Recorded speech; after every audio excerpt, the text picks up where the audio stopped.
হাল আদুল্লুকুম আলা তিজারাতিন তুনজিকুম মিন আযাবিন আলিম, তোদেরকে কি এমন একটা ব্যবসা শিখিয়ে দেব না যে ব্যবসাটা করলে তোরা আযাবে আলিম থেকে বেঁচে যাবে? সেটা হলো কি? তুমিনুনা বিল্লাহ। এই আযাবে আলিমটা দুনিয়ার আযাব। আযাবে আলিম বলতে মরার পরে জাহান্নামের আযাব, কবরে আযাব, পুলসিরাতের আযাব। তার মানে দুনিয়াতেও হিরো, আখিরাতেও হিরো হয়ে যাবে। তোদেরকে সব সময় সালাম দেওয়া হবে, অসম্মান করা হবে না। সেটা কি? প্রথম হচ্ছে তুমিনুনা বিল্লাহি, আল্লাহর উপরে কামিল ঈমান আন, আল্লাহকে জড়িয়ে ধর, আল্লাহকে আপন বানাও, আল্লাহর ব্যাপারে আকীদা ঠিক কর, আল্লাহ যা যা বলেছে তা তা কর, আল্লাহ যা ছাড়তে বলেছে তা ছাড়, আল্লাহ যা ধরতে বলেছে তা ধর। ওয়া রাসূলিহি, এবং রসুলের চেহারাটা তুই নিয়ে আয়, রসুলের সুন্নত ছাড়িস না। স্বয়ং নবীজি বেঁচে আছেন, স্বয়ং নবীজি বেঁচে আছেন, স্বয়ং নবীজি বেঁচে আছেন। সাহাবীরা জিহাদের ময়দানে গিয়ে 3 দিন মহড়া চলছে, কিন্তু বিজয়ী আনতে পারছে না। তারা আপসে আলোচনা করলো যে আমাদের কি ত্রুটি রয়েছে, ইঞ্জিনের সবই রয়েছে কিন্তু চালু হচ্ছে না কেন? দেখা গেছে শুধুমাত্র নজলে হাওয়া ঢুকে গেছে, ক্ষুদ্রতম একটা ত্রুটির কারণে বিরাট বড় জিসিবি যে সমস্ত মাটিকে কেটে দেবে সেই স্টার্ট হচ্ছে না। এক কিল মানে নজলে হাওয়া ঢুকে গেছে, সেই এত বড় কাজ করছে। সাহাবীরা আপসে মাসওয়ারায় বসে গেলেন যে আমাদের কি ত্রুটির কারণে আমাদের মতো জিসিবি আটকিয়ে যেছে বেঈমানদের কাছে। তারা দেখলো 3 দিন আমাদের মেসওয়াক করা হয়নি, দাঁতন করা হয়নি। এটা ফরজ নয়, এটা ওয়াজিব নয়, এটা সুন্নতে রসুল। একটা সুন্নত না থাকার কারণে আমরা এত দুর্বল হয়ে গেছি, বেঈমান মূর্তি পূজকের কাছে আমরা আগাতে পারছি না। অতএব তারা বলল আগামী সকালেই উঠে প্রথমে ডাল ভেঙে দাঁতন করো। সমস্ত সাহাবীরা একসঙ্গে রসুলের সুন্নতকে জীবিত করার জন্যে যে গাছের ডাল ভেঙে দাঁতন করতে শুরু করেছে, এদের দাঁতন করা দেখে বেঈমানেরা ময়দান ছেড়ে পালিয়ে গেছে। আজকে এত রেগে গেছে রে, কাউকে বাঁচিয়ে রাখবে না। তাহলে একটা সুন্নতির যদি এত মজবুত ক্ষমতা হয়, বুলেটের মতো ক্ষমতা হয়, ও নবী মুহাম্মাদের উম্মত তুমি দাড়িকে চেঁচে ফেলে দিয়েছো, জিহাদের ময়দানে নেমে তোমার কোনো লাভ হবে না। প্রিপারেশন নিতে গেলে যেমন যেমন কাজ তেমনি তেমনি কাজ সাথে নিতে হয়। জিহাদের প্রথম শব্দ হচ্ছে তুমিনুনা বিল্লাহ, আল্লাহকে সঙ্গে লাগবে, ওয়া রাসূলিহি, পূর্ণাঙ্গ রসুলের সুন্নতকে জড়িয়ে ধরতে হবে, ওয়া জিহাদিন ফি সাবিলিহি, এরপরে তুমি জিহাদের দিকে পা বাড়াবে।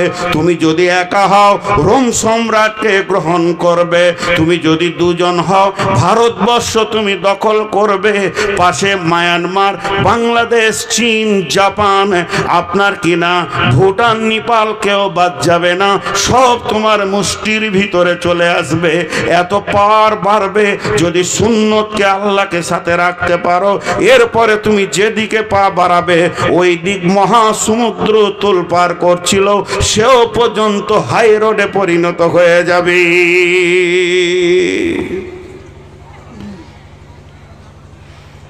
হযরত উমর একদিন ফজরের নামাজে সালাম ফেরার পর কাঁদছেন। কাঁদছেন তো আগে থেকেই, ঘুম ভেঙে গেছে তখন থেকে কাঁদছেন। কাঁদার কারণটা কি? কাঁদার কারণটা হচ্ছে উনি রাতে একটা চিঠি লিখে বালিশের নিচে দিয়েছে। দেশে অনেক অভাব, মাল কম আছে, তো বাইরে বিদেশের কোনো সম্রাটকে, প্রধানমন্ত্রীকে চিঠিটা লিখেছে আপনি কিছু মাল পাঠান, যে মাল দিয়ে আমি দেশটা কিছুদিন চালাবো, আবার মাল হয়ে গেলে দিয়ে দিব। চিঠিটা বালিশের নিচে আছে, আর কিছু নয়। রাত্রিতে স্বপ্ন দেখছে রাসূলুল্লাহ সাল্লাল্লাহু আলাইহি ওয়াসাল্লামের সাথে কথা হচ্ছে। আল্লাহ নবী বলছেন ওমর তোমাকে আমি চালাক মনে করতাম, বাস, আর কিছু বলেনি। মানে কথার ভঙ্গিতে রাসূলুল্লাহ সাল্লাম নারাজ, কথার ভঙ্গিতে রাসূলুল্লাহ সাল্লাম নারাজ। তো হযরত ওমর ডুকরে ডুকরে কাঁদছেন, আমার উপরে নবীজি নারাজ হয়ে গেছে। সাহাবীদেরকে বলছে তোমরা আমাকে সাহায্য করো, আমি কি ভুল করেছি যে রাসূল নারাজ হয়ে গেছে। সাহাবীরা বলছে ইয়া রাসূলুল্লাহ, ইয়া আমিরুল মুমিনিন, আপনি প্রতিদিনের মতো আমল করেছেন, কিছু বাদ গেছে? না। কিছু বেশি করেছেন? না, যা যা আমল করি তাই করেছি। কাঁদছে, বলছে একটা কাজ করেছি। কি? বলে বিদেশে চিঠি লিখেছি, দেশে অভাব চলছে তো বালিশের নিচে রাখা আছে, আজকে সকালে পাঠাবো কাউকে দিয়ে, এটা ভেবে রেখেছি। সাহাবীরা বলেন আমিরুল মুমিনিন, খলিফাতুল মুসলিমিন, আপনি কত বড় ভুল করেছেন। দেশে অভাব চলছে, বিদেশকে চিঠি লিখেছেন, অথচ কাছে আল্লাহ আছে, দরখাস্ত দিলেন না। এটাই নবীজি মেনে নিতে পারেননি, তাই আপনাকে ছোট করে কথা বলেছে। উমর রে, তোমাকে চালাক মনে করতাম, এটা কি আপনি খাপা পাগলার বোকার মতো কাজ করেননি? হযরত উমর চোখের পানিতে চিঠিটা ছিঁড়ে ফেলে দিলেন, ফেলে দিয়ে বললে চলো আমরা ইস্তেসকার নামাজ পড়ব, আল্লাহ পানি দেবেন এবং আমাদের ফলে ফসলে ভরে যাবে। হযরত উমর ইস্তেসকার ইমামতি করলেন, মুষলধারা বৃষ্টি হলো, মদিনা ফলে ফসলে ভরে গেল। কাকে ডাকতে হয় এটা আমরা জানি না, আমাদের ত্রুটি শেষ নেই। জি ভাই, আমরা সব সময় যেন একটা ভুলের ময়দানে দৌড়ে বেড়াচ্ছি, ভুলের ময়দানে দৌড়ে বেড়াচ্ছি। সবটাই শেষ করে ফেলেছি আমরা। তো শেষ বক্তব্যে দুটি জিনিস বলি। এই যে আমার দাড়িটা আছে, এই দাড়িটাকে আমি কোন একটা ভুল করেছি, সভাপতি ভাই বন্ধু মানুষের মতো কোন একটা ত্রুটি হয়ে গেছে, এখানকার যুবক ধরে দাড়িটাকে চেঁচে ফেলে দিয়ে ওটাকে রাস্তায় ফেলে জুতা করে লগড়ের চেন টেনে ওর উপরে পেচ্ছাপ করে দিল। সহ্য করতে পারবেন আপনারা? বলেন পারবেন? তাই যদি না পারেন, যারা দাড়ি চেঁচেছেন বলেন ওই দাড়িটা কোথা আছে? আপনি রসুলের সুন্নতটাকে যে কাটা করালেন নাপিতকে, সে কেটে এমনি করে এক জায়গায় রাখলো, দিয়ে ওই ঢপের ঘুমটির পেছনে ফেলেছে, গোটা বাজারওয়ালা সেখানে পেশাব করে। আল্লাহর মার কি সাদে আসছে? এবার বলেন, রসুলের জানি দুশ্মন হচ্ছে ইহুদি, ইহুদির মতো দুশ্মন অন্য কেউ নয়।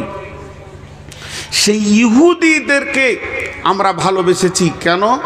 একবার মাথার চুল চারিদিকে ছোট, মাঝের মাঝে বড়, এটা ইহুদিদের কাছ থেকে এসেছে। আজ মুসলমান ইহুদিকে গ্রহণ করেছে। এরা পাস করবে না এরা লাত খাবে? বিধায় আজকের টোটাল বক্তব্যটা ছিল আত্মসমালোচনা। আমি আমার লিকটা মারি, আমি আমার টিউবের লিকটা মারি, নিশ্চয়ই আমার চাকা আগা দিয়ে গড়বে। আমি কাউকে দোষ দিইনি, হিন্দুকে দোষ দিইনি, খ্রিস্টানকে দোষ দিইনি, বৌদ্ধকে দোষ দিইনি, আরও কাউকে দোষ দিইনি।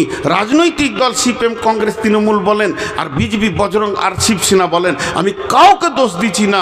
আমি দোষ দিচ্ছি আমি যে বুলেট মাল, সেখানটা আমার শেষ হয়ে গেছে, আমি নিজেকে নিজেই শেষ করে দিয়েছি। তো অতএব এই জায়গা থেকে আমাদেরকে ফিরে আসতে হবে। আসতে হবে কি হবে না? জোরে বলেন, হবে কি হবে না? আমি দোয়া দিচ্ছি, আমিন বলেন। এই আল্লাহ, তুমি আমাদেরকে ওই জায়গা থেকে ফিরিয়ে নিয়ে এসো। এই আল্লাহ, আমাদেরকে পূর্ণাঙ্গ রসুলকে ফলো করে চলার তৌফিক দাও। এবং তোমার হুকুমকে মেনে চলার তৌফিক দাও। আপনারা সব মুসলমান না অন্য জাতি আছেন? কেউ হাত তুলেন তো। সব মুসলমান তো? আপনারা মুসলমানের মতো ওয়াদা করেন 5 থেকে 7 মিনিট বসে থাকবেন, যিনি উঠে পালাবেন উনি হাত তুলেন। আমি চারিদিকে তাকিয়ে নিলাম, 5 থেকে 7 মিনিটের মধ্যে যিনি উঠে পালাবেন তিনি হাত তুলেন। তাহলে কেউ তুলেন নাই, সবাই বসে থাকবো ইনশাআল্লাহ। জোরে বলেন ইনশাআল্লাহ। তো কোরআনকে বাঁচানোর জন্যে কোনো আল্লাহর গোলাম আছেন, 10,000, 5,000, 20,000, 50,000 হোক, আর নিম্নে 1,000 হোক, দেনেওয়ালা কেউ আছেন? এখন যদি উঠো ইউটিউবাররা, ঠান্ডা করে দেবো, একটা মোবাইল খুলতে দিব না, চুপচাপ 7 মিনিট রেকর্ড করো। আসল মাল কটা নিয়ে নিয়েছে তখন গা কুটকুট করছে, একজনও উঠবে না, শেষ দিকে এডিট করে কেটে ফেলে দিবে। বলেন কেউ আছেন? দুর্গমগিরি কান্তর মরুদুস্তুর পারাবার লঙ্ঘিতে হবে রাত্রিতে, যাত্রীরা হুঁশিয়ার, ফুলিতেছে জল দুলিতেছে তরি, ভুলিতেছে মাঝি পথ, কে আছো নওজোয়ান হও আগো আন, হাঁকিছে ভবিষ্যৎ। আল্লাহর গোলাম কেউ আছেন? আল্লাহর গোলাম কেউ আছেন? 5000 দেনেওয়ালা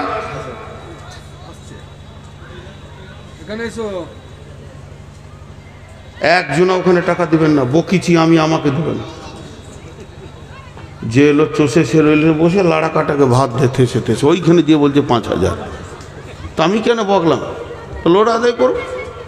মাশাল্লাহ, কত? 5000 টাকা। মাশাল্লাহ, আল্লাহ কবুল করুন এবং জানমালে বরকত দান করেন এবং ইমানি জজবাতে পৃথিবীতে বাঁচিয়ে রাখুন। ইমানি হালাতে আমাদের সকলকে মহৎ দান করুন।